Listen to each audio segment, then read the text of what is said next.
Hi guys, it's Ange. So today we're talking about Sarah Orne Jewett. She was born on September 3rd, 1849. She was an American author whose love for her native Maine, a coastal community that served as the fictionalized setting for most of her works. The Country of Appointed Firs is considered to be her masterpiece. Her work is credited for popularizing the regionalism genre. Her work also shows a deep compassion for women and truly understanding and respecting their hopes and dreams in an era that was far from conducive with this idea. Her first story was a short story published in the Atlanta Monthly called Mr. Bruce. Sarah was only 19 years old. It was also to be introduced into a collection of short stories titled Deep Haven, one of Sarah's best-known works. Sarah grew up in South Berwick, Maine. Her father was a country doctor. He would often take Sarah on his rounds and encouraged her love of the people and places she visited. Even though Sarah traveled widely throughout the US, Canada, and Europe, her works mainly focus on the region she was born. Sarah was never married, and she once wrote to a friend and told her friend she needed a wife more than a husband. And when her editor died, she lived with his wife, Annie Adams Field, in what was termed a Boston marriage. She associated with many literary figures and was considered by Willa Cather to be a mentor and a friend. Sarah lived and died in the same colonial home owned by her grandfather, a very prosperous shipbuilder. Throughout her childhood, she met so many ship captains who would stop in and remark on their travels. In later life, she would say, "You must know the whole world before you know the village." Growing up, Sarah was deeply attached to her sisters and her parents. She attended Miss Olive Rain's school and then the Berwick Academy, from which she graduated in 1866. Her father was an obstetrician who specialized in what was termed then diseases of women and children. This was fortunate, as Sarah developed rheumatoid arthritis early in life, and she was encouraged to go on long walks, which inspired her lifelong love of nature. Sarah seemed to find so much knowledge of the people and places by accompanying her father as he would do house calls in the neighboring villages. DeWolf Howe offers a lovely sketch of Sarah's younger years in a sketch called We Lived Here in 1952. But from her father, she learned, most of all, to be studious, as his studious efforts led him not into business, but Bowdoin College, where he cultivated the love of good books, and he furnished the shelves of his house with leather-bound copies of the English classics. His profession became that of a physician, or a country doctor, which she depicts in her novel of the same name. Sarah's delicate health was always a concern and caused many interruptions in her schooling at the Berwick Academy. Fortunately, at home and the driving along those country roads with her father made up of any scholastic loss. As father and daughter drove from fishermen's houses along the shore to inland farms, he told her many stories of his patients, and as her father was attending patients, she was up and about making acquaintances, adding directly to her local lore. She was only 13 when she read Harriet Beecher Stowe's Pearl of Ore Island. Before long, she was making her own experimental writing, more in prose than in verse, which she found easier.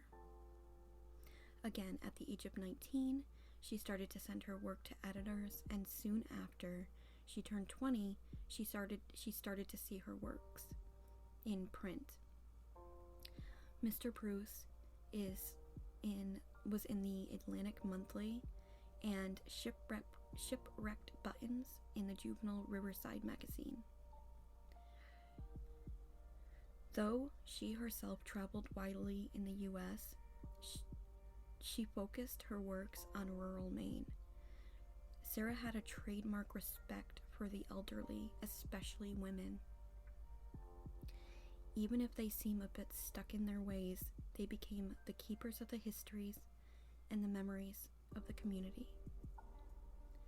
The narrator of the stories proclaims, "It seems to me that it is a great privilege to have an elderly person in one's neighborhood who is proud and conservative, who is intolerant of shame and useless novelties, and clings to the old ways of living and havings if it was part of her region." Sarah's first novel was A Country Doctor, written in 1884. This novel was deeply influenced by her travels with her father on his rounds. Although it takes the unusual steps of allowing its female protagonist to become a doctor herself and to choose this path with no regrets, her novels have always been praised for their vivid portrayals of women and their inner lives. And passions, her quiet writing style is provocative. Most of her works are structured more like sketches tied together through the backdrop setting of rural Maine. So, one of the main reasons Sarah's writings are so important, we get a first-hand view of rural Maine and the declining villages and seaports. So much was happening in Maine in the late 19th century and into the early 20th century. To name a few, and among one of the biggest dreadful secrets Maine holds, is the 1912 eviction of a biracial community that lived on Malaga Island, a small island in Maine at the mouth of the New Meadows River. There's also the Smutty Nose murders that sentenced a Dutch immigrant to death as he was accused of 2 murders in the 1870s. If any village or seaport started to see a decline, it was almost categorically blamed on the nearest island and their immigrants. So I think it's important to remember, like, when you go to Booth Bay or you go to Old Orchard Beach and you're on your lovely holidays, which we all love to see. Maine is beautiful. Either we forget or we simply don't know that. We forget that in early Maine, it was mostly immigrants, rural villages, seaports,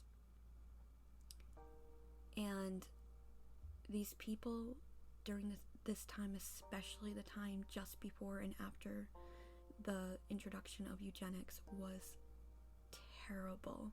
And we go to Maine now and we see how beautiful it is, and we have no idea of the tragic secrets it holds to the people that live there. Most people in Maine, specifically because of the area, it's cold, it's wet, it's harsh conditions, especially in the winter, make it hard for people to live. And the people that live there were just treated badly. They were treated poorly, and they were the ones there making a life. This is the reason that I feel reading Sarah's books is important, because we get a taste of who the people actually were, not the tragic stories. In Sarah's books, we get a taste of who the people actually are, and that's important.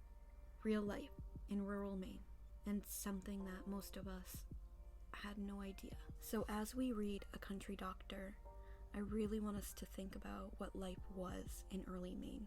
I get very passionate about historical Maine because I have descendants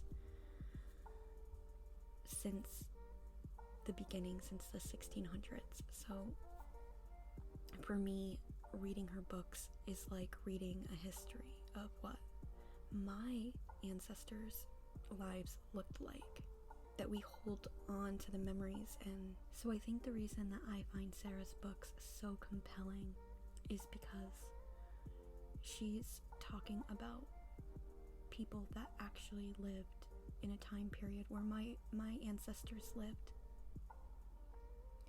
And I find that fascinating, and I hope you guys too.